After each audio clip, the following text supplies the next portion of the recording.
नमो हरिभूतानं नमो सिद्धानं नमो आयुर्यानं नमो विद्यायानं नमो लोये सर्वसाहुनं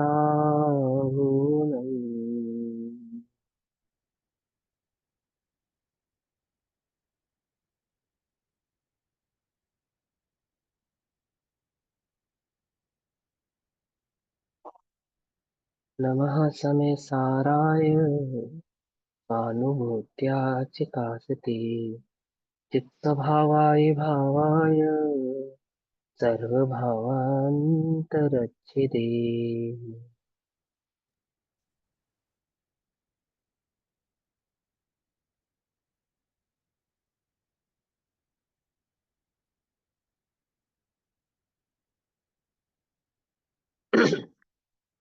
हमारी दोपहरकालीन कक्षा का विषय चल रहा है श्री समय सार। श्री समय सार जी परमागम का स्वाध्याय हम सभी आचार्य अमृत चंद्र देव द्वारा रचित आत्मख्याति टीका के माध्यम से कर रहे हैं। आत्मख्याति टीका में पेज नंबर 608 समय सार परिशिष्ट ज्ञाता गे प्रज्ञापन भी इसको कहते हैं। परिशिष्ट में 262 और 263 नंबर का कलश चल रहा है। भाव चल रहा है कि शिष्य को जिज्ञासा हुई कि ज्ञान मात्र कह देने से आत्मा में अनेकांतात्मक की सिद्धि नहीं होती, अर्थात आत्मा एक गुण वाला ही सिद्ध होता है। तब आचार्य उसकी इस शंका का समाधान करने के लिए इस समस्या परिशिष्ट की रचना करके उसको समझाते हैं कि जब हम आत्मा को ज्ञान मात्र कहते हैं तो वहां वह ज्ञान मात्र वाला नहीं होता, अर्थात अनेकांत आत्मक ही होता है। और इस प्रकार उस ज्ञान मात्र कहते हुए आत्मा में अनेकांतात्मकता की सिद्धि करी, ज्ञान और ज्ञ की अपेक्षा से। ज्ञान और ज्ञ की अपेक्षा से जब ज्ञान गुण है तो उस ज्ञान गुण का स्वभाव कैसा है, और उस ज्ञान गुण में झलकने वाले जो ज्ञ हैं उनका स्वभाव कैसा है। ऐसे ज्ञान और ज्ञ के स्वभाव को समझाते हुए द्रव्य में वस्तु में किसकी सिद्धि करते हैं, वो अनेकांतात्मक भाव की सिद्धि करते हैं। और उस अनेकांतात्मक भाव की सिद्धि करने के पश्चात 14 कलशों में आचार्य देव 262 और 263 262 और 263 नंबर के कलश में ये बतलाते हैं कि हमने जो समयसार परिशिष्ट की शुरुआत में प्रतिज्ञा की थी कि आपको ज्ञान मात्र आत्मा बतलाते हैं, तो ज्ञान मात्र कहने से अनेकांतात्मक की उसमें सिद्धि हो जाती है। वह सिद्धि हम आपको बतलाते हैं कैसे होगी, और वह करने के बाद 14 कलशों में उस सिद्धि को करने के बाद अब वे अपनी संतुष्टि प्रकट करते हैं कि इस प्रकार आत्मा अज्ञानी के चित्त में ज्ञान मात्र कहते हुए भी अनेकांतात्मक स्वरूप को सिद्ध करता हुआ सिद्ध होता है, प्राप्त होता है। ठीक, तो क्या कहते हैं आचार्य देव कि 262 नंबर के कलश में कहते हैं कि ज्ञान मात्र कहने से भी अनेकांतात्मक ही है, ऐसा अनेकांतात्मक स्यादवाद ने सिद्ध किया है। इत्य ज्ञान विमूढ़ानम ज्ञानमात्रं प्रसादयन् आत्मतत्त्वमनेकान्तः स्वयमेवानुभूयते। स्वयमेव ही अनुभव में प्रकट होता है। अनेकांत की भाव को सिद्ध करने पर वह आत्मा ज्ञान मात्र कहने से अनेकांतात्मक स्वयं ही समझ में आ जाता है। तो क्या कहते हैं, इस प्रकार अनेकांत अनेकांत अर्थात स्यादवाद अज्ञान विमूढ़ानाम अज्ञान मूढ़ प्राणियों को, जिनको वस्तु स्वरूप की सिद्धि नहीं हुई थी, ऐसे अज्ञानियों को ज्ञान मात्र आत्म तत्व प्रसिद्ध करता हुआ स्वयमेव अनुभव में आता है। अनेकांत क्या कह रहा है आत्मा के विषय में, अनेकांत ही यह सिद्ध कर रहा है, त्यागवाद ही ये सिद्ध कर रहा है कि आत्मा कैसा है, ज्ञान मात्र है। ठीक है ना। तत् तत् आदि भावों को लिए हुए, एक अनेक आदि भावों को लिए हुए आत्मा कैसा है, अस्ति नास्ति भावों को लिए हुए आत्मा कैसा है, एक ज्ञान मात्र ही है, ऐसा वह अनेकांत उस विमूढ़ को सज्ञानी को सिद्ध कर रहा है। और वह स्वयं स्वयं अनुभव में आता अर्थात अपने आप ही जानने में आ जाता है। ज्ञान मात्र आत्म वस्तु अनेकांतमय है। परंतु अनादि काल से प्राणी अपने आप अथवा एकांतवाद उपदेश सुनकर, एक पक्ष का उपदेश सुनकर या मिथ्या कल्पना कर कर अपने आप ही ज्ञान मात्र आत्म तत्व संबंधी अनेक प्रकार से पक्षपात करके ज्ञान मात्र आत्म तत्व का नाश करते हैं। अज्ञानी कैसे हैं? वस्तु स्वरूप को भली प्रकार से तो समझते नहीं है। जैन दर्शन जैन आगम को पढ़ के भी और आत्मा को जब हम ज्ञान मात्र कहते हैं तो क्या करते हैं? मिसप्रसेप्शंस करते हैं, गलत धारणाएं अपने चित्त में बैठा लेते हैं और आत्मा के एक पक्ष को देखते हुए आत्मा के स्यादवाद वाले भाव को समझते नहीं है, उसके अनेकांतात्मक भाव को समझते नहीं है। और क्या करते हैं? ज्ञान मात्र आत्मा का नाश कर देते हैं। ज्ञान मात्र कहने पर ज्ञान मात्र का भाव ना समझने के कारण क्या कर देते हैं? उसका उसका नाश कर देते हैं। उनको, उन अज्ञानी जीवों को स्यादवाद, जो स्यादवाद है, वह ज्ञान मात्र आत्म तत्व का अनेकांत स्वरूप न प्रकट करता है। उन अज्ञानी जीवों को स्यादवाद क्या करता है? ज्ञान मात्र आत्मा का अनेकांतात्मक बना भाव प्रकट करता है, समझाता है। यदि अपने आत्मा की ओर दृष्टिपात करके, यदि तुम अपने आत्म तत्व की ओर देखें, आप अपनी आत्म तत्व की ओर देखो, उसका अनुभव करो, उसके स्वरूप को निहारोगे तो क्या पाओगे? करके अनुभव करके देखा जाए तो त्यागवाद के उपदेश अनुसार ज्ञान मात्र आत्म वस्तु अपने आप अनेक धर्मयुक्त प्रत्यक्ष अनुभव गोचर होती है। त्यागवाद से ज्ञान मात्र आत्मा की सिद्धि करने के बाद जब आप अपने ज्ञान मात्र आत्म तत्व की ओर देखोगे, अनुभव करोगे ज्ञान मात्र की अपेक्षा से, तो क्या पाओगे? कि उसमें धर्म, अनेक धर्म युक्त भगवान आत्मा में जो अनेक धर्म युक्त भाव है वो आप ही दृष्टि गोचर होते हैं, समझ में आते हैं, ज्ञान का विषय बनते हैं। इसलिए हे प्रवीण पुरुषों, प्रवीण मतलब ज्ञानी पुरुषों, समझदार जीवों, अपना कल्याण करना चाहते हो ऐसी भावना वाले जीवों, हलुकर्मी जीवों, तुम ज्ञान को तत्रूप, तत्स्वरूप और अतत स्वरूप, एक स्वरूप और अनेक स्वरूप, अपने द्रव्य क्षेत्र काल भाव से सत्स्वरूप और पर के द्रव्य क्षेत्र काल भाव से असत स्वरूप, नित्य स्वरूप और अनित्य स्वरूप इत्यादि अनेक धर्म स्वरूप प्रत्यक्ष अनुभव गोचर करके प्रतीति में लाओ। अनुभव गोचर करके अर्थात अपने ज्ञान का विषय बनाकर, अपने ज्ञान में इस प्रकार से ज्ञान तत्व की सिद्धि कर कर, भली प्रकार से पहचान कर और उस ज्ञान मात्र आत्मा का अनुभव करो, उसका अनुभव दशा में प्रकट करके उसे अपनी दृष्टि का विषय बनाओ। यही सम्यक ज्ञान है। सर्वथा एकांत मानना वह मिथ्या ज्ञान है। पकड़ में बात? सर्वथा एकांत भाव को ही आत्मा का मानना क्या हो गया? वह मिथ्या ज्ञान है। पूर्वोक्त प्रकार से वस्तु का स्वरूप अनेकांतमय होने से, पूर्वोक्त प्रकार से अर्थात पिछले कहे गए कलशों के माध्यम से हमने जब आत्मा को अनेकांतात्मक भाव वाला सिद्ध किया है, उस प्रकार से ना, अनेकांतमय होने से, अनेकांत, अंत माने गुण, धर्म और गुण दोनों को ना गुण धर्म को अंत कहते हैं, गुण और धर्म। गुण और धर्म में क्या अंतर होता है मालूम है ना? गुण सिंगल होता है और धर्म युगल होता है, ठीक है ना?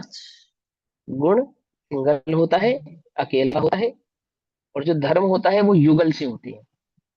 धर्म युगल होता है जैसे कि अस्ति नास्ति, तत् अतत, और गुण होता है ज्ञान, दर्शन, सुख, वीर्य, ऐसे। ये अंतर होता है। तो इसलिए अनेक, अनेकांत में अंतकर्त गुण धर्म होता है, मात्र गुण भी नहीं होता और मात्र धर्म भी नहीं होता, गुण धर्म। और अनेक माने एक से अधिक, और अध्यात्म में अनेक का अर्थ तो अनंत ही समझना चाहिए। ये मनीषा दीदी है, इनका एक बार म्यूट करवा देना।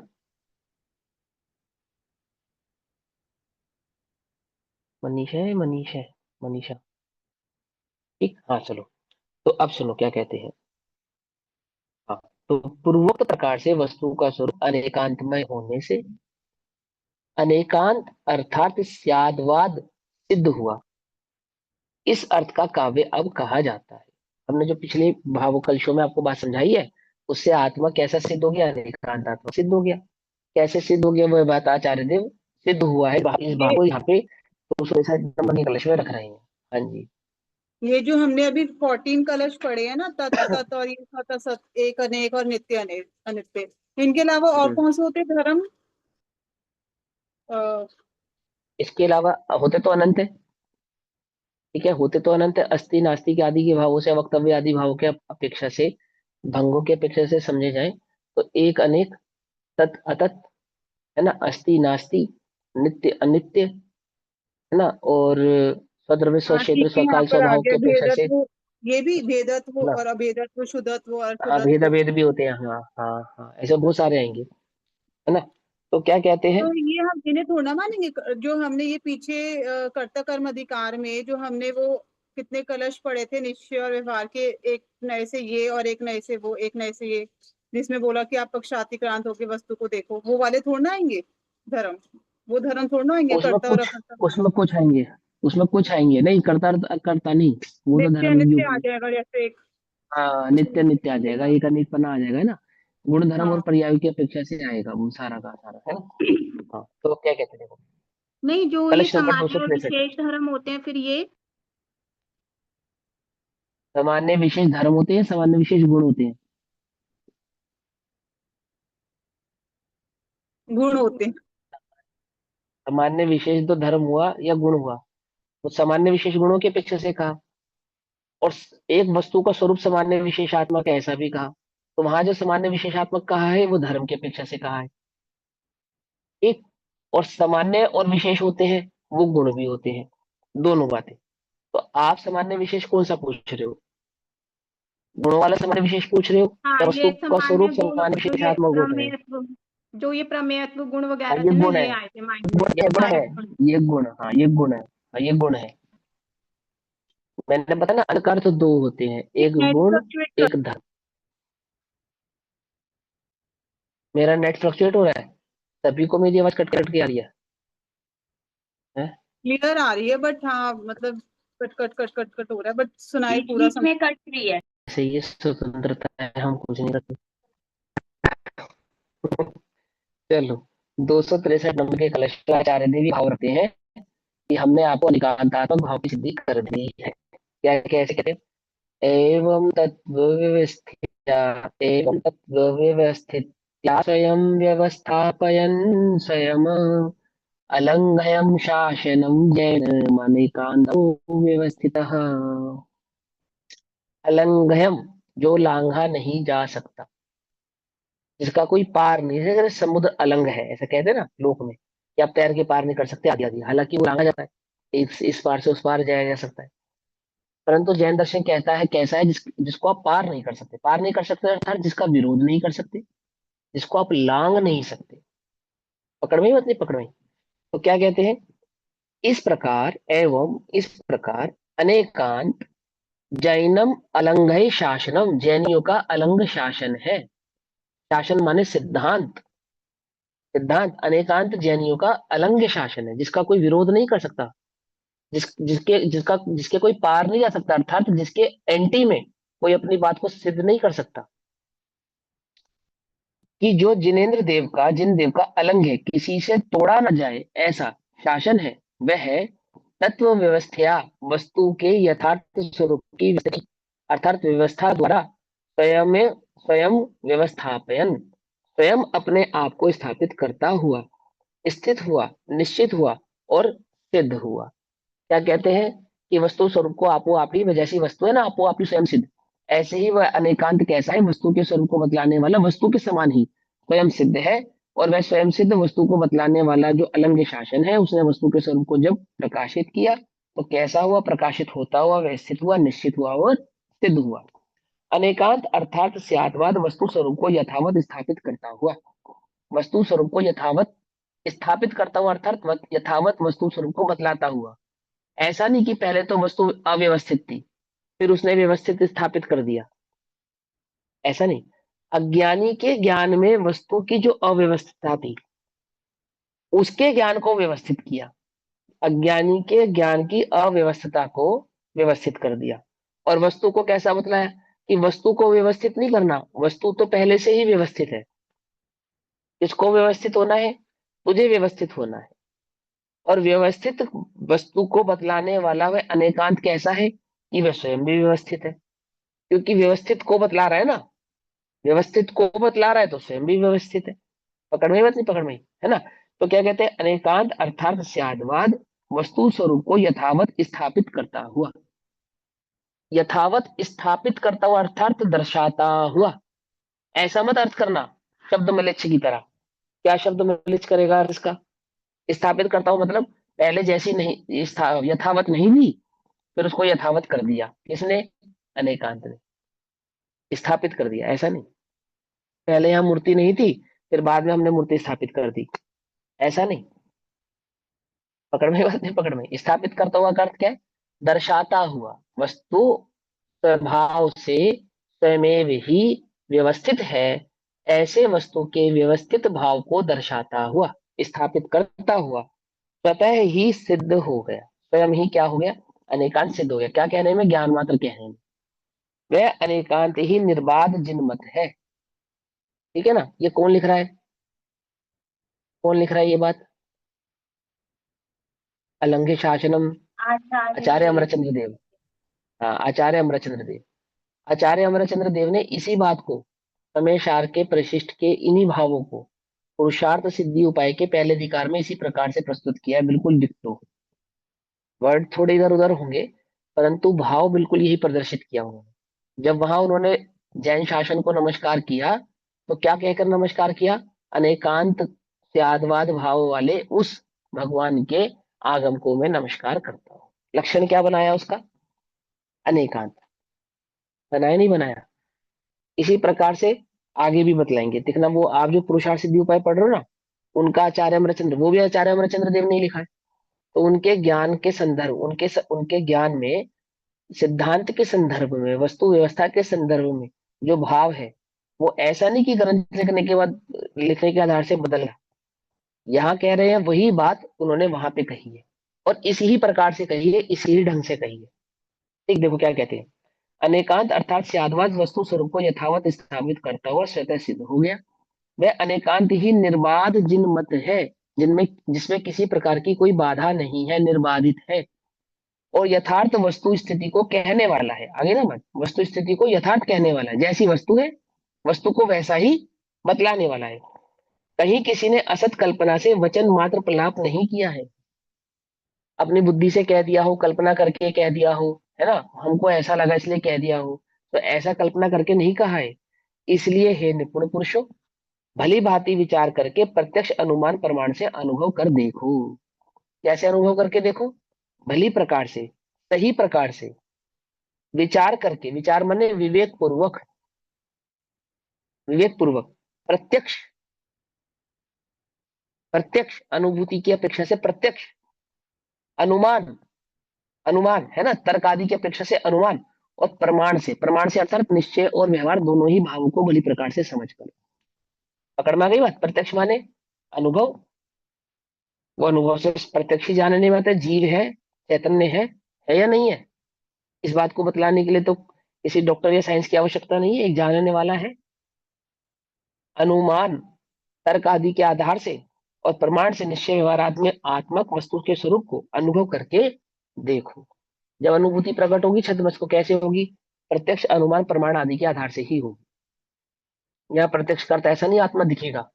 कई लोगों को आत्मा दिखाई देती है, दिखाई देती नहीं? दिखाई देती है, दिखाई देती है ना। वाली आत्मा नहीं है वो चौराहे पे भटकती है जो। ये उस आत्मा की बात नहीं कर रहे, हमने प्रत्यक्ष अनुभव किया उसका, प्रत्यक्ष दर्शन किया साक्षात। वो आत्मा नहीं है ना। ये आत्मा कैसा है? अरूपी आत्मा है, अरूपी आत्मा। यहाँ आचार्य देव अनेकांत के संबंध में विशेष चर्चा करते हैं। अब आगे आचार्य देव उसी अनेकांत के संदर्भ में थोड़ी और विशेष चर्चा करते हैं, शिष्य के चित्त को और शांत करने के लिए और निर्विकल्प करने के लिए, अथवा उसके चित्त में अभी भी किसी प्रकार की कोई मिथ्या मान्यता बाकी ना रह जाए, कोई मिथ्या भाव वो अपने साथ ग्रहण ना कर ले। तो उसके उस जिज्ञासा को शांत करने के लिए पहले से ही आचार्य देव आगे की बात कहते हैं। क्या कहते हैं? या प्रश्न उत्तर के संदर्भ में आचार्य देव कहते हैं, ध्यान से समझना। बहुत अच्छे प्रश्न उत्तर हैं और आपके समझ में आएंगे तो आनंद आएगा आपको। पहला प्रश्न, प्रश्न नंबर 1, आत्मा अनेकांतमय है, फिर भी यह उसको ज्ञान मात्र क्यों व्यपदेश किया जाता है? आत्मा अनेकांतमय है, अनेकांतात्मक अनेक गुणों वाले उस आत्मा को आप ज्ञान मात्र क्यों कहते हो? खाली ज्ञान ही क्यों कहते हो? अनेक गुण वाला क्यों नहीं कहते हो? है ना। यद्यपि आत्मा अनंत धर्म युक्त है, तथापि उसे ज्ञान रूप से क्यों कहा जाता है? ज्ञान मात्र कहने से तो अन्य धर्मों का निषेध समझा जाता है। उससे तो हमें यही बात समझ में आती है कि ज्ञान मात्र कहने का मतलब है आप ये समझाना चाहते हो कि ज्ञान ही एकमात्र उसमें गुण है, अन्य कोई धर्म अथवा गुण उसमें नहीं है। ये प्रश्न उठाया। किसने उठाया? आचार्य देव ने स्वयं ही उठाया। उत्तर सुनेंगे। लक्षण की प्रसिद्धि के द्वारा, आ रहा है याद कुछ? पुरुषार्थ सिद्धि उपाय की कक्षा याद आ रही ना? क्या कहते हैं? लक्षण की प्रसिद्धि के द्वारा लक्ष्य की प्रसिद्धि करने के लिए आत्मा का ज्ञान मात्र रूप से व्यपदेश किया जाता है, अर्थात आत्मा को ज्ञान मात्र कहा जाता है। क्यों? क्योंकि लक्ष्य को पहचानने के लिए लक्षण का पहचान में आना जरूरी है। यदि लक्षण का ज्ञान नहीं होगा तो लक्ष्य की पहचान भी नहीं होगी। लोक में लक्ष्य को पहचानने के लिए क्या पहचाने जाते हैं? लक्षण पहचाने जाते हैं। जोहरी होते हैं ना, जोहरी, हीरे का व्यापार करते हैं, जेमोलॉजिस्ट, उनको क्या सिखाया जाता है? लक्षण सिखाए जाते हैं। क्या पहचानने के लिए? लक्ष्य को पहचानने के लिए। ये हीरा अथवा ये लाल, लाल माने अन्य जेमस्टोन्स, असली है या नकली है? तो कैसे पहचानेंगे हम? दिखने में तो दोनों समान लग रहे हैं कि उनके कुछ लक्षण हैं। उन लक्षणों से पहचाना जाएगा कि ये असली है अथवा ये नकली है ना? लोक में भी, जगत में भी, आप अपने घर में भी नमक और चीनी में जब आपको भेद मालूम नहीं हो पाता, आप नहीं समझ पाते कि कौन सी नमक है और कौन सी चीनी, तो कैसे पहचानते हो? चख के पहचानते हो। चखते हो अर्थात लक्षण से, लक्ष्य की पहचान करते हो। ओ, ये नमक है, ये चीनी है। लक्ष्य यानी कि वो वस्तु, और लक्षण अर्थात उसका गुण। चखा आपने, ये चीनी है और ये नमक है। ऐसे ऐसे पहचान करते नहीं करते? आपके घर में बिजली वाला आता है, यहाँ तार में लाइट आ रही है नहीं आ रही, कैसे पहचान करता है? उसके पास एक टेस्टर होता है, टेस्टर। उस टेस्टर को वो तार से टच करता है, लाइट जल जाती है, इसका मतलब उसमें बिजली है। लाइट नहीं जलती है तो उसमें बिजली नहीं है। बिजली अरूपी है ना, अरूपी, अरूपी बिजली को लक्षण से, कौन से लक्षण से, है ना, वो बल्ब जला के चेक कर लेता है कि इसमें लाइट है या नहीं है। तो जगत में होता ही ऐसा है। वस्तु की सिद्धि ऐसे की जाती है, वस्तु वस्तु प्रसिद्धि ऐसे होती है कि लक्षणों से लक्ष्य की पहचान की जाती है ना? पकड़ में ही बात नहीं? पकड़ में ही। तो क्या कहते हैं? लक्षण की प्रसिद्धि के द्वारा लक्ष्य की प्रसिद्धि करने के लिए आत्मा का ज्ञान मात्र से व्यपदेश किया जाता है, अर्थात व्यपदेश माने नाम उसको कहा जाता है, उपदेश किया जाता है, व्यपदेश किया जाता है। आत्मा का ज्ञान लक्षण है, और लक्षण भी कैसा है? मूल लक्षण है, मुख्य लक्षण है, उत्तम लक्षण है। उत्तम माने मुख्य, मेन, मुख्य लक्षण है, क्योंकि ज्ञान आत्मा का असाधारण गुण है। अन्य द्रव्यों में ज्ञान गुण नहीं है। इस एक उत्तर के अंदर क्या बात समझा रहे हैं आचार्य देव? इसी इसी एक प्रश्न के उत्तर को बहुत डिफाइनली पुरुषार्थ सिद्धि उपाय में आचार्य अमरचंद्र देव ही कहेंगे, कह रहे हैं, है ना? यहाँ पे भी हम उसको थोड़ा सा याद कर लेते हैं, रिकॉल कर लेते हैं। क्या कहते हैं कि लक्षण किस, पहले तो ये समझाते हैं कि लक्षण किसको कहना, कि जिसमें तीन प्रकार के दोष ना हो: अव्याप्ति, अतिव्याप्ति और असंभवपना। तो जो तीन प्रकार के दोषों से रहित हो वह लक्षण है, और लक्षण से लक्ष्य की प्रसिद्धि अर्थात प्राप्ति होती है। तो वह आत्मा का लक्षण हमने ज्ञान ही क्यों बनाया? क्योंकि ज्ञान ही एकमात्र ऐसा गुण है, असाधारण गुण है आत्मा के पास, जिसमें तीन प्रकार के दोष नहीं लगेंगे। कौन कौन से तीन दोष नहीं लगेंगे? अव्याप्ति, अतिव्याप्ति और असंभवपना। ऐसे तीन प्रकार के दोष उस लक्षण में लगते नहीं। यदि हम नमक और शक्कर को सफेद रंग से पहचानेंगे तो गड़बड़ होगी या नहीं होगी? बोलो, आप खुद बताओ, अनुभवी हो आप। होगी। होगी ना? बिल्कुल होगी। क्यों होगी? क्योंकि लक्ष्य दोनों में अतिव्याप्ति दोष है। शक्कर भी सफेद होती है और नमक भी सफेद होता है। तो किसे लक्षण बनाए भैया? किसे बनाए? कि जो शक्कर में ना पाया जाए, नमक में ही पाया जाए, अथवा जो नमक में ना पाया जाए मात्र शक्कर में ही पाया जाए। कौन सा वो लक्षण है? कि मिठास कहीं भी मिलेगी तो शक्कर मात्र में मिलेगी, है ना? और ऐसे ही खारापन कहीं मिलेगा तो वह नमक मात्र में ही मिलेगा। ऐसे अतिव्याप्ति, अव्याप्ति और असंभव पने के दोषों से दूर भैया, आत्मा का ज्ञान लक्षण है। तो ये हाँ, आपने सफेदी गुण बताया, चीनी और उसका नमक का सफेदी हमने लक्षण बनाया, और हमने अतिव्याप्ति। इसमें बताया कि अव्याप्ति दोष हो जाता है ना। अगर हम इसका मेन लक्षण जैसे ये कि चीनी के अंदर खारापन नहीं पाएगा, असंभव है, तो असंभव दोष भी हाँ, बना सकते हैं हम, हाँ जैसे हमने असंभव है ना, चीनी में खारापन। हाँ बिल्कुल असंभव कर सकते हैं, खारापन नहीं पाना चीनी में असंभव है। सफेदी पने से तो हमने जगत में अव्याप्ति दोष कर अब दिया, चीनी में खारापन भी पाया जाने लगे और मिठास भी पाई जाने लगी तो गड़बड़ हो जाएगी ना। गड़बड़ हो जाएगी। हाँ, हाँ गड़बड़ हो जाएगी, वो सफेदी तो पने फिर से वो तो हमने उससे तो अव्याप्ति वस्तु की दोष सिद्धि कर नहीं है। दिया, सफेदी हाँ, पने की अपेक्षा हमने अव्याप्ति दोष कर दिया। अतिव्याप्ति, सफेदी की अपेक्षा से अतिव्याप्ति। ठीक है ना। हाँ। तो आत्मा का अव्याप्ति, ज्ञान अव्याप्ति लक्षण है अतिव्याप्ति, सफेदी अतिव्याप्ति नहीं, दोष है, अतिव्याप्ति है। अव्याप्ति नहीं। अतिव्याप्ति, जो एक से अधिक में, अतिव्याप्ति है। नमक में भी सफेदी है और चीनी में भी सफेदी है, तो अतिव्याप्ति हो गया ना। अति माने अधिक, एक से अधिक द्रव्यों चीनी में का पाया जाने अव्याप्ति के दोष कारण। तो मिठास हुआ। चीनी का अव्याप्ति दोष तो नहीं मिठास नहीं हुआ ना आप, भैया, नहीं होगा नहीं मिठास से। अरे मिठास तो चीनी का मूल लक्षण है दीदी, अव्याप्ति दोष कैसे हो गया वो। हाँ ठीक है, अतिव्याप्ति वो हमने केवल ज्ञान की अपेक्षा लगाया था ना, जैसे जीव में जीव को रागी द्वेषी हाँ, मानना, और फिर हमें केवल ज्ञानी जीवों को भी रागी द्वेषी मानना पड़ेगा, इस टाइप से हमने कल बनाया था ना देखो सुनो सुनो अतिव्याप्ति। सुनो सुनो, चीनी, ध्यान से समझना, ध्यान से समझना, कोई बात नहीं उसमें क्या बात है, क्षेपक्षम ज्ञान है ना। बहुत सारे विषयों में हम भी ऐसे ही हैं, बहुत सारे विषयों में आप ऐसे हो सकते हो, उसमें क्या बात है। आप और हम कोई अलग थोड़ी है, सिद्धि ही है सब, है ना। कोई बात नहीं, क्षेपक्षम ज्ञान से मत समझो, अभी हम समझेंगे इस बात को। अपने को क्षेपक्षम ज्ञान की कमी से कम मत समझना। हाँ, ज्ञान मात्र की अपेक्षा से अपने को पूरा ही देखना। हाँ, देखो समझो ध्यान से।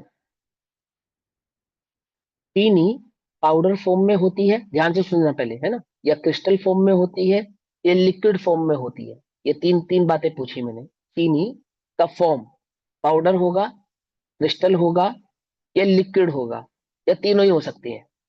प्रश्न समझ में आ गया, है ना। चार ऑप्शन दे दिया आपको तीनों ही हो कि सकते। वो पाउडर फॉर्म में होती है, क्रिस्टल फॉर्म में होती है, लिक्विड फॉर्म में होती है, या तीनों ही हो सकते हैं। तो आप कहते हैं कि भैया वो तीनों ही हो सकते हैं, है ना। क्योंकि चीनी तीनों ही हो सकती है, कभी वो पाउडर भी हो सकती है, चीनी हो सकती है ना पाउडर, कभी वो क्रिस्टल भी हो सकती है, और कभी वो लिक्विड भी हो सकती है। तो हम पाउडर, क्रिस्टल और लिक्विड, इसको चीनी का अव्याप्ति दोष कहेंगे। अव्याप्ति दोष क्यों कहेंगे चीनी का? क्योंकि ये चीनी में व्याप्त तो है, पर कहीं है और कहीं नहीं है। जिस समय चीनी क्रिस्टल है, उस समय लिक्विड और पाउडर नहीं है। जिस समय पाउडर है, उस समय लिक्विड और क्रिस्टल नहीं है। और जिस समय लिक्विड में है, उस समय पाउडर और क्रिस्टल फॉर्म में नहीं है। लेकिन चीनी में तीनों ही पाए जाते हैं, कभी कोई पाया जाता है, कभी कोई पाया जाता है, कभी कोई पाया जाता है। सतत नहीं पाए जाते, ऑलवेज नहीं पाया जाता। ऐसा है या नहीं है? तो जो चीनी जिस फॉर्म में होती तो है, उसका तो हम निषेध नहीं कर रहे, लेकिन ऑलवेज जिस फॉर्म में नहीं रहती, उस फॉर्म को हम चीनी का क्या नहीं बनाएंगे, लक्षण नहीं बनाएंगे।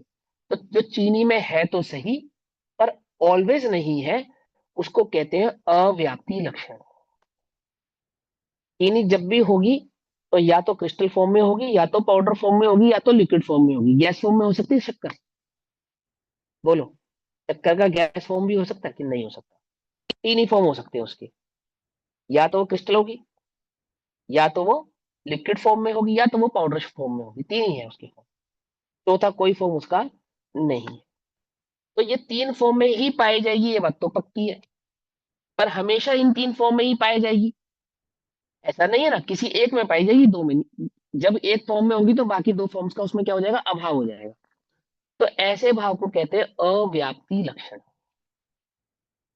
अच्छा, चीनी सफेद होती है या नहीं होती है? कि हाँ सफेद होती है, लेकिन सफेद नमक भी होता है, सफेद दूध भी होता है, सफेद आंख के पौधे का जहर भी होता है ना। तो हम चीनी को सफेद लक्षण भी नहीं बना सकते। सफेद पाउडर भी होता है, जो टेल्कम पाउडर होता है आप लगाते हैं, है ना। तो क्यों नहीं लगा सकते, बना सकते हम?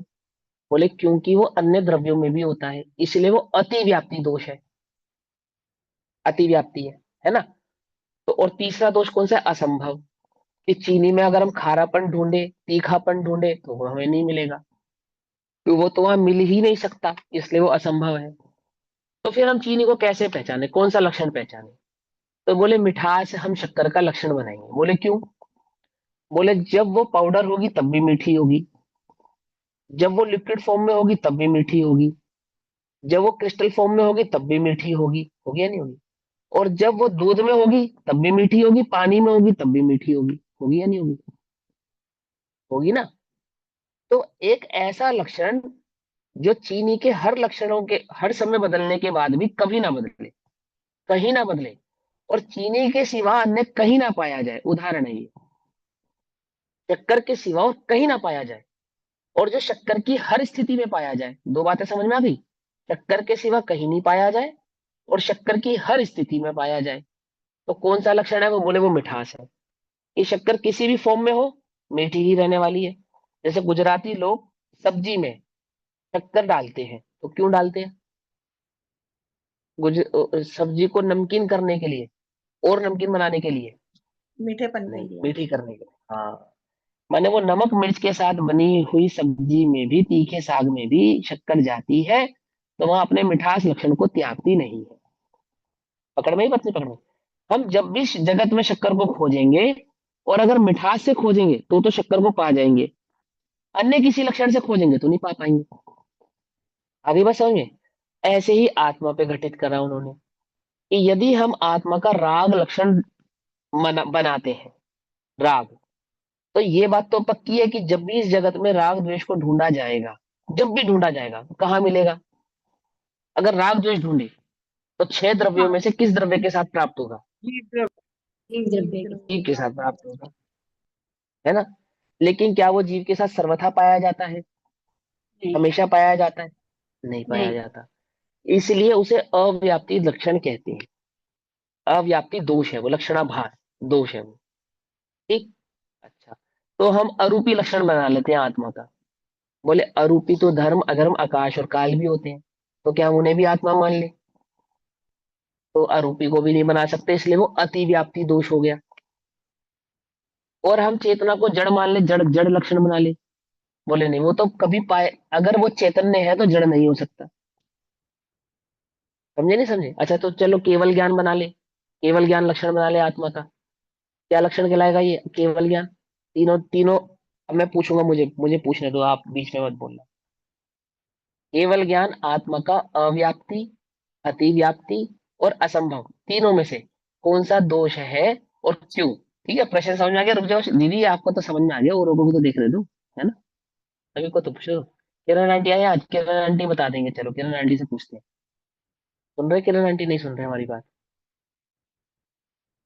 चलो रजनी आंटी से पूछते। रजनी आंटी आप बताओ, केवल ज्ञान आत्मा का लक्षण बनाया जाए तो तीन दोषों में से कौन सा दोष खड़ा होगा?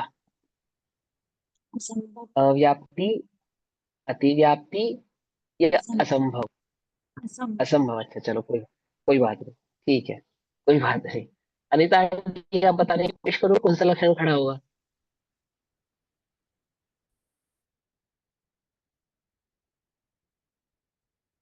नहीं, अतिव्याप्ति दोष आएगा उसमें।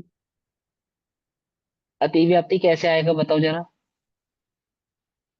अतिव्याप्ति किसको कहते हैं?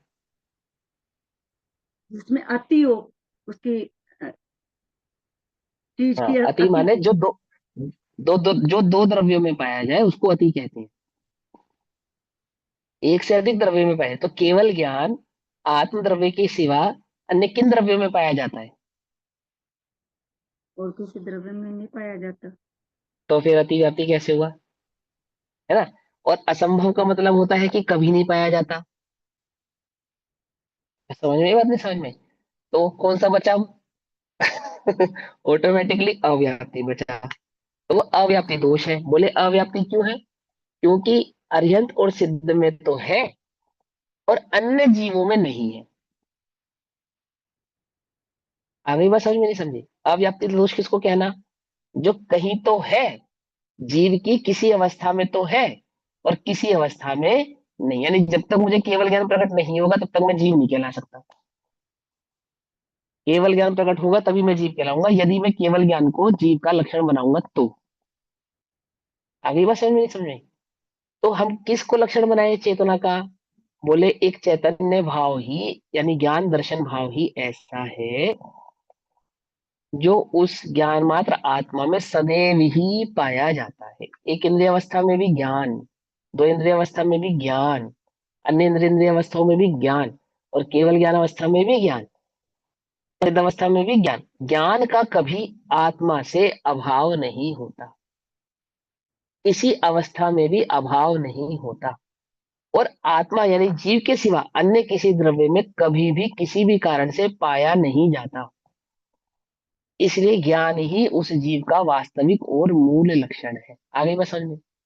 ये जो लक्षणाभास है ये तो तुम्हें टिप्स पे रटा होना चाहिए, टिप्स पे। टिप्स पे। अब वस्तु की सिद्धि कैसे करोगे, इसको प्रमाणित कैसे करोगे, बोलो? समझे नहीं समझे? लक्षण, लक्षणाभास, ये दो तो आपको अच्छे से समझ में आना चाहिए, है ना? चलो अब समझते हैं, आगे चले, आगे चले। हाँ, तो क्या कहते हैं? लक्षण की प्रसिद्धि के द्वारा लक्ष्य की प्रसिद्धि करने के लिए, है ना, आत्मा का ज्ञान मात्र रूप से उपदेश किया जाता है, क्योंकि आत्मा का ज्ञान लक्षण है, और क्योंकि ज्ञान आत्मा का असाधारण गुण अथवा लक्षण है, अन्य द्रव्यों में ज्ञान गुण नहीं है, इसलिए ज्ञान की प्रसिद्धि के द्वारा उसके लक्ष्य की अर्थात आत्मा की प्रसिद्धि होती है। आगे प्रश्न करते हैं, इस लक्षण की प्रसिद्धि से क्या प्रयोजन है? सीधा मात्र लक्ष्य की ही प्रसिद्धि कर दो ना। आपको प्रसिद्धि ही करनी है, पहले लक्षण प्रसिद्ध करोगे, फिर लक्ष्य पे जाओगे, सीधा लक्ष्य ही प्रसिद्ध कर दो।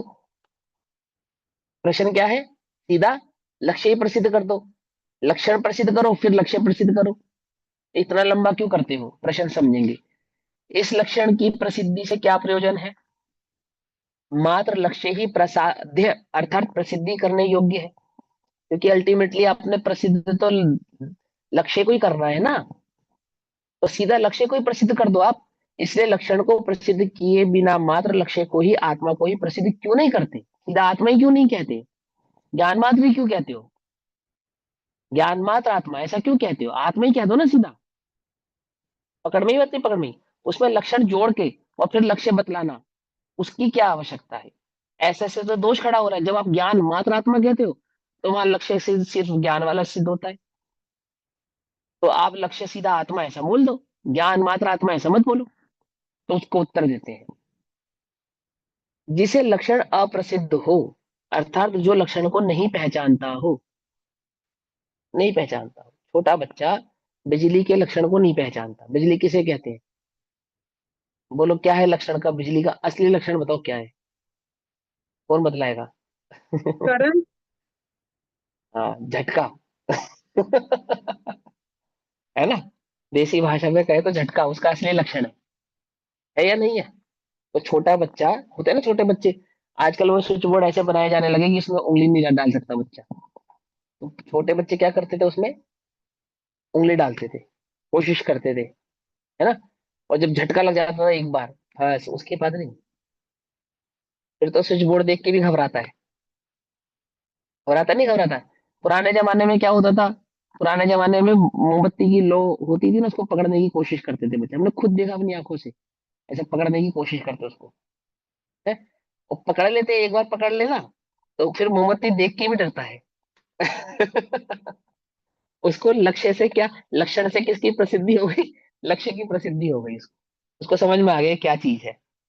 देखने भर से तो समझ में ही नहीं आ रहा था, लेकिन उसका जलाना लक्षण जो उसको प्रसिद्ध हुआ, अंतर में अनुभूत हुआ, अब नहीं भूलता वो।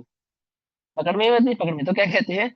जिसे लक्षण अप्रसिद्ध हो, जिसे लक्षण ही समझ में ना आए, जिसे यही नहीं पता कि शक्कर में को मिठास पूर्ण होता है और नमक को खारापन होता है, जिसे यही नहीं पता, वो क्या करेगा बोलो? सब्जी की जगह सब्जी में शक्कर डालेगा और दूध में नमक डालेगा।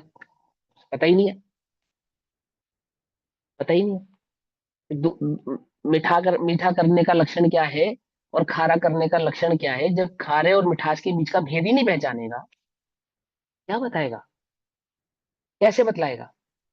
बात समझ में आई नहीं है? तो क्या कहा, जिसे लक्षण अप्रसिद्ध हो उसे, अर्थात जो लक्षण को नहीं जानता हो ऐसे अज्ञानी जन को लक्ष्य की प्रसिद्धि नहीं होती, अर्थात लक्ष्य की प्राप्ति नहीं होती। लक्षण समझ में आवे तो लक्ष्य की प्राप्ति होती है। नींबू किसे कहते हैं पता ही नहीं, और भेज दिया खरीदने बाजार में, जाओ नींबू खरीद लाओ, तो बोले क्या खरीद के लाएगा? समझ में बात नहीं समझे, कुछ भी खरीद लाएगा, क्योंकि उसको पता ही नहीं ना, उसको पता ही नहीं। व्यापार करने के लिए बच्चे को पहले क्या सिखाया जाता है, लक्षण या लक्ष्य? सीधा लक्ष्य बोलो, लक्षण सिखाया जाता है ना। कपड़े का व्यापारी हो तो अपने पुत्र को कपड़े का लक्षण समझाता है कि इस लक्षणों से पहचाना जाता है ये कपड़ा अच्छा है और ये कपड़ा कम अच्छा है, ऐसे पहचानता ना। ये सोना खरा है और ये सोना खरा नहीं है, ऐसे लक्षणों से लक्ष्य की प्रसिद्धि करी जाती है। और जब एक बार लक्षण सीख जाता फिर सीधा लक्ष्य पे नजर होती है, उसको तो पता है। लक्षणों से, लक्षणों को सीखने की खबर कब तक, जब तक लक्ष्य की खबर ना हो तब तक। और एक बार लक्षण सीख जाए तो लक्षणों को देखते ही साथ दृष्टि कहाँ जाती है, लक्ष्य पे जाती है, लक्ष्य पे। सीधा लक्ष्य पे, डायरेक्ट लक्ष्य पे जाती है। आई बात समझ में आती? तो ऐसे ही जिसे लक्षण प्रसिद्ध अप्रसिद्ध हो उसे, अर्थात जो लक्षण को नहीं जानता हो ऐसे अज्ञानी जन को लक्ष्य की प्रसिद्धि नहीं होती, वस्तु की प्राप्ति नहीं होती। लक्ष्य माने वस्तु और लक्षण माने उस वस्तु की पहचान, पहचान प्राप्ति नहीं होती। जिसे लक्षण प्रसिद्ध होता है, जिसे लक्षण की खबर होती है, मालूम होता है कि लक्षण किसे कहते हैं, प्रसिद्ध होता है, उसी को लक्ष्य की प्रसिद्धि होती है। पकड़ में है? इसलिए अज्ञानी को पहले लक्षण बतलाते हैं और तब वह लक्ष्य को ग्रहण कर सकता है। एक एक गांव का बच्चा अपने दादा के साथ अथवा पिता के साथ बाजार में गाय खरीदने गया। क्या खरीदने गया? पशु, गाय, गाय। तो सैकड़ों गाय देखने के बाद उसके पिता ने एक गाय पसंद करी। तो बच्चे ने पूछा कि भाई इससे पहले जो गाय हमने देखी थी वो भी चार टांगों वाली, चार थन वाली, एक पूंछ वाली, दो सींग वाली ऐसी ही थी। इस गाय में और अन्य जो सैकड़ों गाय आप छोड़ आए उसमें क्या अंतर है? हमें तो कोई अंतर नहीं दिख रहा। दिख रहा है अंतर है या नहीं है? अब लक्षण जानने वाला, क्या लक्षण जानने वाला, कि ऐसी हाइट हो, ऐसा उसका कुबड़ हो, इतनी लंबी पूंछ हो, है ना, इस प्रकार का थन हो, इस प्रकार का उसके गले में बल पड़ता हो, आदि आदि जो उसके लक्षण है गाय के, सच्ची गाय के सच्चे जो लक्षण है, जो पहचान है, तो वो सिद्ध कर पाए कि हाँ ये पशु, ये काव गाय है और इस गाय का जो दूध दूध प्राप्त होगा उससे मुनाफा होगा या शरीर में बल आएगा, वृद्धि होगी, आदि आदि। अब जिसे गाय के लक्षणों की खबर नहीं है, वो गाय और क्या कहते हैं उसको, अमेरिकन काउ, है ना, जर्सी गाय के बीच के अंतर को नहीं पहचानता। कुछ बात समझ में आती नहीं समझ में आती? लक्षण और लक्षणाभास में क्या अंतर होता है? जर्सी गाय किसे कहते हैं मालूम? गाय नहीं है वो, गाय जैसा दिखने वाला पशु है। क्या कहा? क्या है वो? गाय जैसा दिखने वाला पशु। आप लोग ये खाते हो अमेरिकन गिरी बादाम, है ना, बादाम आता है ना, एक अमेरिकन बादाम के नाम से सबसे सस्ता बादाम है बाजार में, 600-700 रुपए किलो आ जाता है। तो क्या है वो, बादाम है या नहीं है? बोले बादाम नहीं है वो, बादाम जैसा दिखने वाला एक नट है। क्या कहा? कुछ बात समझ में आई? बादाम जैसा दिखने वाला एक ड्राई फ्रूट है, उसको भी जगत में बादाम ही कहते हैं, वो सस्ता है। अब असली बादाम किसे कहते हैं, क्या उसका लक्षण है? समझे, ये तो खाने पीने की चीज का बताया, गाय का बताया। जैसे जगत में कोई एक वस्तु ऐसी नहीं है, कोई एक वस्तु जिसे आप बिना लक्षण के पहचानते हो। पहले लक्षण प्रसिद्ध होते हैं तो लक्ष्य की प्रसिद्धि होती है। लक्षण ही प्रसिद्ध नहीं होंगे तो लक्ष्य की प्रसिद्धि भी जगत में होती नहीं है। ठीक, इसलिए अज्ञानी को पहले लक्षण बतलाते हैं, तब वह लक्ष्य को ग्रहण कर सकता है। अब प्रश्न उठता है, ऐसा कौन सा लक्ष्य है कि जो ज्ञान की प्रसिद्धि के द्वारा अर्थात ज्ञान से भिन्न प्रसिद्ध होता है। ऐसा कौन सा, क्या पूछ रहे हैं? ऐसा कौन सा लक्ष्य है कि जिसको ज्ञान मात्र नहीं कहेंगे तो प्रसिद्धि नहीं होगा? ऐसा कौन सा लक्ष्य है ये? ऐसा कौन सा लक्ष्य है कि जो ज्ञान की प्रसिद्धि के द्वारा भिन्न प्रसिद्ध होता है? उत्तर, ज्ञान से भिन्न लक्ष्य नहीं है। क्या कह रहे हैं? ज्ञान से भिन्न ज्ञाता नहीं है। आई बात समझ में? नहीं समझ में? ये एक बहुत मार्मिक उत्तर है और बहुत ध्यान से समझना। तुम्हें आत्मानुभूति प्रकट करनी है? बोलो, करनी है नहीं करनी है? अब भी हो जाएगी तुम्हें, सच्ची में, बिल्कुल झूठ नहीं बात, मजाक की कोई बात। आत्मा का लक्ष्य मत करके ज्ञान का लक्ष्य कर लो तुम। बस, ज्ञान तो जानने में आ रहा है ना, सच ज्ञान, ज्ञान जानने में आ रहा है ना। इस ज्ञान को पहचान लो, तुम अपने आप ज्ञाता तक पहुंच जाओगे। कितनी देर लगेगी? 10 सेकंड भी नहीं लगेंगे, ईमानदारी से, बिल्कुल लिखित बात। क्या कहा? आत्मा को पहचानना, आत्मा का अनुभव करना है। बोले हाँ करना, कैसे करूं? बताओ बताओ गुरुदेव। ज्ञान से भिन्न लक्ष्य नहीं है। क्या नहीं है? आत्मा ज्ञान से भिन्न, अलग कुछ नहीं है। ज्ञान ही आत्मा है। ये जो सहज ज्ञान ज्ञान ज्ञान ज्ञान ज्ञान जो तेरे जानने में आ रहा है ना, जानन, इस जानन भाव को पकड़ ले तो कहाँ पहुंचेगा? मिठास को पकड़ी जिसने, जिसने मिठास पकड़ी वो कहाँ पहुंचा? चक्कर पे पहुंच गया। आई बात समझ में? नहीं समझ में आई? है? अब मेरे को एक विकल्प आ रहा है कहने का, कह देता हूँ, प्रसंग का नहीं है, प्रासंगिक नहीं है, पर आ रहा है तो कह देता हूँ, फिर पता नहीं बाद में मौका पड़े नहीं पड़े। देखो, एक बच्चे को, छोटे बच्चे को रसगुल्ला दिया खाने के लिए। तो पहली बार उसने रसगुल्ला खाया, ठीक है ना, ध्यान से समझना। उसने रसगुल्ला खाया, उसे बड़ा, बहुत बढ़िया लगा, स्वादिष्ट लगा, है ना। उसको पूछा कैसा है, क्या पूछा उसको? कैसा है, कैसा लगा? अब बच्चों के उत्तर सुनना आप। एक बच्चा कहता है मीठा है, लेकिन जो उसका चेहरा है ना उस रसगुल्ले को खाते समय, क्या उससे मिठास झलक रही है या कुछ और झलक रहा है? सोचो ध्यान से। अब उसको एक चम्मच चीनी खिलाओ तो वो तो उसको आनंद वो भी झलक रहा मीठी है, आनंद। लगेगी। हाँ, समझना ध्यान से। लेकिन वो क्या क्या रहा है उसके बारे में, क्या कैसा लगा? कि मीठा लगा। अब उसे मीठा लगा या कुछ और लगा? समझना ध्यान से। अब आगे चलो। एक बच्चा कहता है मजा आ गया, बहुत बढ़िया लगा, बढ़िया, अच्छा है, बहुत बढ़िया है। आप भी कैसे, आपसे पूछे कैसा बना है? दीदी रसगुल्ला कैसा बना है? भैया बहुत बढ़िया बना है। अब जो तुम आनंद ले रहे थे, जिसका तुम मजा ले रहे थे, वो बहुत बढ़िया का मजा ले रहे थे या रसगुल्ले का ले रहे थे? बताओ। तुम्हें जो स्वाद आ रहा था, वो स्वाद बहुत बढ़िया, ऐसा स्वाद आ रहा था, या वो रसगुल्ले का स्वाद आ रहा था? तुम रसगुल्ले के स्वाद को जब जब प्रेजेंट कर रहे हो, क्योंकि तुम्हारे पास उस स्वाद को कहने के लिए शब्द नहीं है, तो तुमने क्या कहा? बहुत बढ़िया, आनंद। लेकिन बेसिकली जो तुम्हें मजा आ रहा था, जिसमें आनंद आ रहा था, जिसका आनंद आ रहा था, वो आनंद का आनंद ले रहे थे या रसगुल्ले का आनंद ले रहे थे? दोनों में कुछ अंतर है या नहीं? है या नहीं? ज्ञान वेदन आनंद का कर रहा था या रसगुल्ले का कर रहा था? बोलो ईमानदारी से। तो इसकी सूक्ष्मता को आनंद का, पकड़ोगे तो बात समझ में तुम्हें। आनंद का नहीं, लेना। आनंद का आनंद नहीं, करना था। आनंद का। यही तो नहीं पकड़ पा रहे ना तुम। ज्ञान बेसिकली आनंद का आनंद नहीं ले रहा है, आनंद तो वो रसगुल्ले का ले रहा है, और उस रसगुल्ले के स्वाद को डिस्क्राइब कर रहा है आनंद कह के। समझना ध्यान से। उसको शब्द नहीं है उसके पास। उस ज्ञान के पास, उस अनुभव के, रसगुल्ले के उस अनुभव के लिए शब्द नहीं है। तो वो क्या शब्द देता है उसको? आनंद। क्या शब्द दिया उसने उस भाव को? आनंद। कुछ बात समझ में आई या नहीं समझ में? ज्ञान आनंद का वेदन करता है या ज्ञान का वेदन करता है? ज्ञान ज्ञान का आवेदन करता है और ज्ञान ज्ञान का वो ही आनंद कहता लेता है। है, वो कहता है कि आनंद। अनुभूति कैसी थी? आनंद स्वरूप। शब्द नहीं है, अवक्तव्य कहते हैं उसको बेसिकली। पकड़ में ही बात? नहीं पकड़ में आई या नहीं समझ में आई बात? भैया एक और एग्जांपल दे दो। हाँ, मैं समझाता हूँ, बहुत सिंपल सी बात, बहुत सिंपल सी बात। जब हम किसी चीज का स्वाद लेते हैं, स्वाद, स्वाद लेते हैं ना, तो स्वाद का आनंद होता है या आनंद का स्वाद होता है? दोनों में से अंतर बताओ क्या है? स्वाद का ही आनंद है।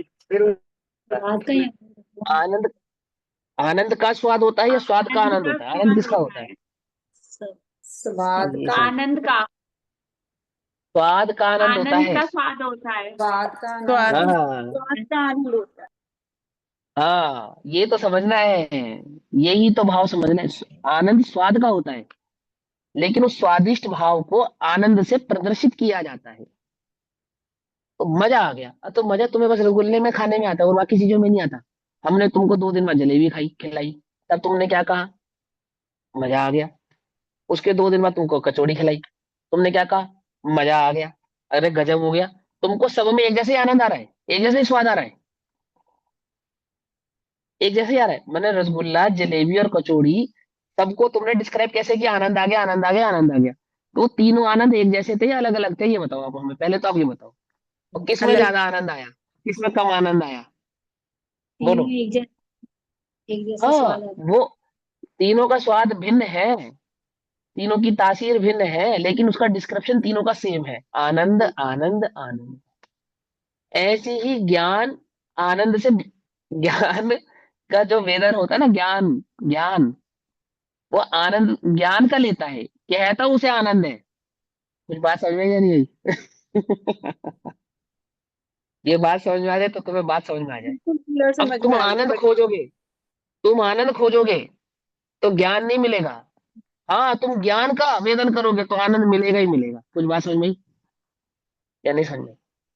रसगुल्ले खाते समय जो आनंद आया, उस आनंद के साथ अगर जलेबी खाओगे तो जलेबी का आनंद नहीं आएगा।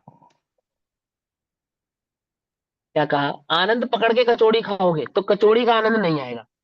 ऐसा उदाहरण देना पड़ रहा है खोटा। आनंद पकड़ के ज्ञान का आनंद लेना चाहोगे तो ज्ञान का आनंद नहीं आएगा। और ज्ञान का आनंद ज्ञान को पकड़ोगे तो ज्ञान का आनंद आएगा, ज्ञान आनंद हो जाएगा। पकड़ में ही बात नहीं, पकड़ में तो समझ में आती है? बोलो। जब हम तुम्हें कोई पदार्थ खिलाते हैं तो पदार्थ के स्वाद की कल्पना पहले कर लेते हो? कर लेते हो क्या? नहीं। नहीं। स्वाद खाने के, पदार्थ खाने के बाद ही उसके स्वाद का ज्ञान करते हो। ऐसे ही करते हो ना लोक में, कितने चतुर हो तुम। कल्पना पहले नहीं करते? तो ज्ञान के विषय में कल्पना पहले क्यों करते हो? भैया पहले पहले आपने कल्पना जो क्यों करते हो? बोला, हाँ भैया हाँ, बोलो आपने बोलो कहा बोलो। हाँ स्वाद का आनंद आता है, स्वाद का आनंद हाँ, आता है, तो फिर जो स्वाद का आनंद है वो तो सबको एक जैसा आना चाहिए। नहीं अगर नहीं हम नहीं नहीं स्वाद नहीं का नहीं आनंद नहीं। अब मानने चले वो तो तो उदाहरण एक देश है ना, वो तो उदाहरण एक देश है। आत्म अनुभव का आनंद तो सबका एक जैसा ही है। आत्म संबंधी आनंद तो सभी ज्ञानियों का समान है ना, सिद्धों का, अरिहंतों का और मेरे आनंद में, मेरे आत्म अनुभव के आनंद में हाँ, कोई भेद है, ज्ञान कोई का अंतर? आनंद सबका सेम है। नहीं, फिर ज्ञान का वो तो आनंद वो तो सेम तुम है। रसगुल्ले से जोड़ोगे तो अलग ही आएगा। रसगुल्ले का आनंद तो सभी को समान आएगा ही नहीं। भैया, जिसको लेकिन मीठा ज्ञान पसंद का नहीं है आनंद उसको तो तो बिल्कुल आनंद नहीं आएगा। जिसको नहीं मीठा आएगा। पसंद हाँ, नहीं है उसे तो बिल्कुल ही नहीं आएगा उदाहरण से मत आनंद। जोड़ा। हाँ, उदाहरण से हाँ, मत एक जोड़ो। देश में। हाँ तो उदाहरण तो एक देश है, नहीं, मैं वस्तु स्वरूप से उदाहरण जोड़ो। से नहीं जोड़ रही, मैं ये हाँ, सोच रही हूँ आनंद से स्वाद आएगा या स्वाद से आनंद आएगा, मैं इसको जोड़ने की कोशिश कर रही हूँ। स्वाद से आनंद आता है, आनंद से स्वाद नहीं आता है। लोक में उदाहरण में तो हम ऐसा कहते हैं, दोनों ही से सिद्धि करते हैं, दोनों तरफ की सिद्धि करते हैं। लेकिन वस्तु स्वरूप में ऐसा नहीं होता। वस्तु स्वरूप में सीधी सीधी वस्तु जानने में आती है तो वस्तु का अनुभव होता है। अब हम पूछे अनुभव कैसा हुआ, तुम्हें ज्ञान का अनुभव कैसा हुआ? क्योंकि वो निराकुल था तो तुमने कहा आनंद का अनुभव हुआ। अब तुम अनुभव के काल में, अज्ञानी ने क्या सोचा? आनंद का अनुभव करना है भैया, आनंद का अनुभव करना है, आनंद का अनुभव होगा। हो गया उसको, अब अनुभव नहीं होगा उसे, फिसल गया वो। बात नहीं समझ में आई उसको? पकड़ में ही नहीं पकड़। तुम्हारे चेहरे का आनंद देख के हमने रसगुल्ला खाया, हमें आनंद आएगा? दिल में नहीं आएगा। हाँ, रसगुल्ले में मगन होवेगा तो रसगुल्ले का आनंद आएगा। ऐसे ज्ञान की मगनता में आनंद आएगा। आनंद की कल्पना करके ज्ञान का वेदन करना चाहेगा तो ज्ञान का आनंद नहीं आएगा। कुछ बात समझ में आती है नहीं समझ में खाने के आती? बाद रसगुल्ले का स्वाद जब अंदर आ गया तब पता चलेगा भाई बहुत हाँ स्वाद, आनंद आ गया खा के। हाँ, तभी तो आनंद आ गया, खाने के आनंद आ बाद ही गया। तो आनंद आएगा ना। ऐसे ही ज्ञान हाँ में ऐसे ही अनुभव वो में हो ज्ञान गया का अनुभव तब करता हमें है। आनंद आ गया। हाँ तो हम डिस्क्रिप्शन करते हैं आनंद। ज्ञान कैसा है, क्या सम्यक दर्शन में क्या होता है, आनंद होता है। अब है ही ना लोक में, बताओ तुम्हारे पास हो किसी अच्छी चीज का डिस्क्रिप्शन, तुम इस एक शब्द के अलावा अगर कर सकते हो तो बताओ मुझे। लो मैं तुम्हें रोज नई नई डिश बना के खिलाऊं, तुम्हारे पास बढ़िया लगे तुम्हें, तो तुम्हारे पास एक ही शब्द है हर बात के लिए, एक ही शब्द। आनंद आ गया, मजा आ गया, अच्छी थी, आनंद आ गया, मजा आ गया, अच्छी थी, आत्मा तृप्त हो गई, बस। और क्या कहोगे, कहोगे क्या, क्या दोगे बोलो, इससे अधिक क्या कहोगे तुम। इसलिए उसको अवक्तव्य कहते हैं, क्योंकि उसको उसको डिस्क्राइब करने के लिए शब्द ही नहीं है ना। क्या शब्द है, आनंद, यही शब्द है बस। बस फिर तो भैया यही कहते खा के देख। भैया हाँ कर दे। वो हाँ 1-2 किलो गुलाब जामुन खा गए थे, उनको रसगुल्ले का आनंद आ रहा था या उस समय भी ज्ञान का ही आनंद आ रहा था, वो अरे तो बताना। देखो नहीं देवी वो भैया, मुझे देवी कहाँ ले जा रहे थोड़ा हो, समझ इतनी में आ बढ़िया गया बात को कहाँ ले जा रहे हो, यार, ये उदाहरण कहाँ समझ ले में जा रहे आ हो गया। बताओ। ये एक ये बार ही बताओ। नहीं जैसे वो हमें नहीं कौन खा मालूम। हम किलो हमें नहीं गुलाब मालूम जामुन कितने किलो, और 2 4 5 10 किलो का हमें नहीं मालूम। हम आपसे क्या कह रहे हैं, वो उसको कहाँ, किस बात को कहाँ जोड़ रहे हो आप, देखो इसको नहीं, एक समझो पहले। जनरल ये पूछ रही हूँ मैं, अगर एक समय दृष्टि गुलाब जामुन खाएंगे तो उनको वो गुलाब जामुन का आनंद आ रहा है या उन्होंने ज्ञान का आनंद लिया, वो वाला आनंद आया है? ये एक बार ये एक्सप्लेनेशन करो, ये तो मेरे को समझ में आ गया, ये वाला एग्जांपल आपका बिल्कुल देखो वो अच्छे से दीदी समझ जो में आपका आ गया। प्रश्न है, सम्यक दृष्टि जीव हो चाहे मिथ्या दृष्टि जीव हो, ध्यान से समझ लो दोनों बातें। सम्यक दृष्टि जीव है या मिथ्या दृष्टि जीव है, तात्कालिक जो आनंद होता है वो उपयोग का ही होता है। तात्कालिक जो रस होता है, अनुभव होता है, या उसको संचेतन कहते हैं, या उसको प्रतिभास कहते हैं, वो प्रत्येक जीव को उपयोग का ही होता है और किसी चीज का नहीं होता। यदि उपयोग रसगुल्ले में है तो अनुभव वेदना आनंद सब रसगुल्ले का ही है, आत्मा का कुछ नहीं है। हम चारित्र की अपेक्षा से कह दें कि वो सम्यक दृष्टि है, कषा चौकड़ी का भाव और ज्ञान का ही आनंद ले रहा है, ज्ञान की अपेक्षा से कह दें मिथ्या दृष्टि से सम्यक दृष्टि, वो ज्ञान का ही वेदन कर रहा है। लेकिन जो खरेखर बात है, दो प्रकार की खरेखर बात, स्वभाव की अपेक्षा से तो जीव ज्ञान के सिवा अन्य किसी का वेदन करता ही नहीं। आत्मज्ञानम स्वयं ज्ञानम ज्ञानाद अन्यत् करोति किम, ज्ञान के सिवा कुछ नहीं कर सकता। तो रसगुल्ले के स्वाद रूपी गुण का भी वो ज्ञान ही कर रहा है, आनंद वो ज्ञान का ही ले रहा है, रसगुल्ले का नहीं ले रहा है। एक द्रव्य दूसरे द्रव्य को छू नहीं सकता है। लेकिन आसक्ति की अपेक्षा से, चाहे सम्यक दृष्टि है चाहे मिथ्या दृष्टि है, अगर वो गेयों के प्रति, गेयों में आनंदित है तो वो गेय का ही आनंद है, ज्ञान का आनंद नहीं है। दोनों बातें समझ में आनी चाहिए आपको, सियार बात का कथन नहीं कि वो भोग के काल में आत्मा का ही आनंद ले रहे हैं, ऐसा नहीं है। आत्मा के जब उपयोग आत्म सम्मुख होता है, आत्मस्वरूप होता है उसी। एक बात बताओ, फिर मुनिराज पुरुषार्थी क्यों करेंगे आत्मा में रमण करने का, उनको तो आहार के समय भी आत्मा का ही आनंद है ना, शास्त्र में लिखते समय भी तो आत्मा का ही आनंद है। वो ऐसा क्यों कहते हैं कि मैं शास्त्र लिख रहा हूँ आत्मा में अपने को स्थापित करने के लिए, उस अनुभव को प्रकट करने के लिए, क्योंकि ज्ञान तो सिर्फ आत्मा का ही आनंद ले रहा है। तो शास्त्र लिखते हुए भी आत्मा का आनंद आ रहा है उन्हें, तो अलग से अलग आनंद लेने की क्या आवश्यकता है। ऐसा छल ग्रहण नहीं करना इन बातों से कि वो गे आसक्त तो हुआ है और ज्ञान का ही आनंद ले रहा है, इसलिए वो फिर वो ज्ञान गे को लुब्ध छोड़े क्यों, वो समझ गे में आ लुब्धता त्यागे क्यों। हाँ समझ में आई बात, नहीं समझ में आई तो वो छठे से सातवें में और सातवें से आठवें में जाने का उद्यम करे ही क्यों, पुरुषार्थ करे ही क्यों, क्योंकि वो तो जो कर रहा है सब ज्ञान का ही आनंद ले रहा है। अब मुझे क्या जरूरत है अनुभव करने की, अलग से अनुभव हो तो रहा है। मैं आपसे चर्चा कर रहा हूँ, क्या कर रहा हूँ, ज्ञान का आनंद ले रहा हूं। नहीं होता ज्ञान का आनंद, इसे नहीं कहते हैं। कहाँ कहा गया, क्यों कहा गया, किस प्रशिक्षण में कहा गया, किस लिए कहा गया, बिना अपेक्षा को जाने समझे कुछ भी अर्थ निकालोगे तो कुछ भी अर्थ निकलेगा, ऐसे नहीं। स्वभाव की अपेक्षा से ज्ञान ज्ञान के सिवा किसी और का आनंद नहीं करता, भोग नहीं करता। लेकिन स्वभाव तो उसका सुखी होने का भी है ना, दुखी होने का नहीं है। स्वभाव तो उसका संसार से मुक्त होकर सिद्धालय में जाने का है ना, संसार में क्या कर रहा है। स्वभाव तो उसका चार गति में भटकने का भी तो नहीं है। स्वभाव तो उसका निगोद में रहने का भी तो नहीं है, वहां क्या कर रहा है। और स्वभाव तो उसका चार कषाय रूप प्रवृत्ति करने का भी नहीं है, तो क्यों कर रहा है, तो क्यों कर रहा है फिर। पकड़ में बात नहीं, पकड़ में ऐसा नहीं, ऐसा नहीं है ना। हाँ, अब तो ये समय हो गया। दुविधा के कारण। हाँ वो ये लुक देता है, वो उसके भाव को अलग समझो, उसको अलग समझो। तो क्या कहते हैं, वस्तु समझ में आई, लक्षण और लक्ष्य से समझाई मैंने ये बात। यदि तुम्हें वास्तव में आनंद का लक्ष्य है, समझना ध्यान से, निर्भरता का लक्ष्य है, सम्यक दर्शन तुम्हारा लक्ष्य है, तो घबराओ नहीं। उस ज्ञान को पकड़ो। वो ज्ञान की पकड़ में जो ज्ञान का वेदन है वो आनंद स्वरूप है, उसी का नाम सम्यक दर्शन है, उसी का नाम आत्मानुभूति है।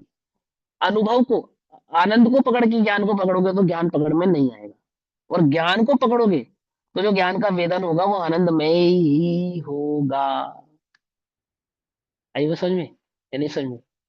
अभी तत्काल सम्यक दर्शन प्रकट करने की विधि है ये। है, चलो बाकी चर्चा हम कल करेंगे, अभी समय हो, तब तक के लिए सभी को जय जिनेन्द्र। ओम नमः सिद्धेभ्यः। निज निधि निज में बताई, जहाँ अनंत उपकार है, उसी के लिए जिनवाणी माखो वंदना शतम।